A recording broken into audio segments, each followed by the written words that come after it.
Ekonomi kita akhir-akhir ini, bahkan statement resmi pemerintah sudah menyatakan, resmi pemerintah itu menyatakan bahwa ekonomi kita sudah merosot dan jatuh pada minus 532.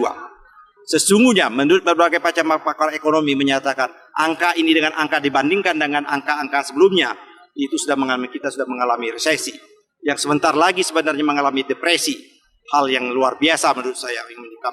Kita sama-sama juga mengetahui bahwa kesulitan rakyat untuk bekerja saat ini, rakyat sulit sekali bekerja, bahkan ada yang bekerja di PHK, bahkan dirumahkan, bahkan tidak menerima gaji sepenuhnya, dipotong setengahnya.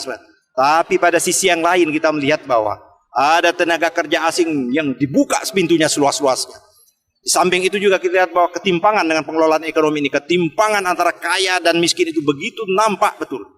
Ada 4 orang yang menguasai aset kekayaan negara ini mencapai melebihi 47 sampai hampir mendekati 50% angkanya.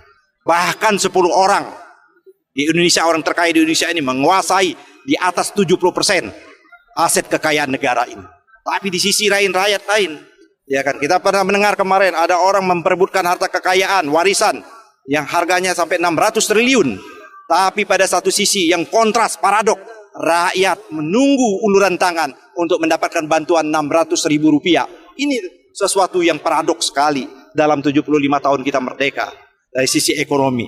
Dari sisi politik kita melihat bahwa begitu carut-marutnya politik.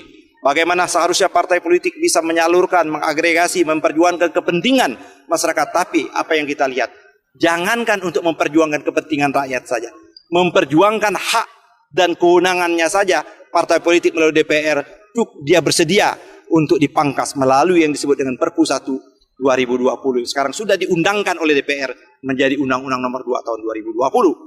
Ada lagi adalah Undang-Undang Minerba yang seharusnya minerba batubara itu dikelola oleh negara, digunakan sebesar-besarnya untuk kebesaran dan kemaslahatan dan kemakmuran rakyat. Tapi dengan undang-undang yang baru ini, yang mendapat keuntungan adalah para korporasi tambang yang selama ini harta kekayaannya sudah menjunjung tinggi itu lagi. Dari sisi ekonomi. Dari sisi hukum kita melihat bahwa pembentukan hukum yang carut-marut sebagaimana tadi ada undang-undang Minerba, ada undang-undang HIP, ada Omnibus Law, ada rencana berbagai macam undang-undang yang lain. Dalam proses penegakan hukum nampak betul tebang pilih. Jelas nampak bro.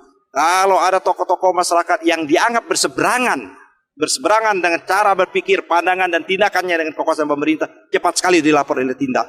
Tapi kalau yang dianggap bagian dari kekuasaan, perkaranya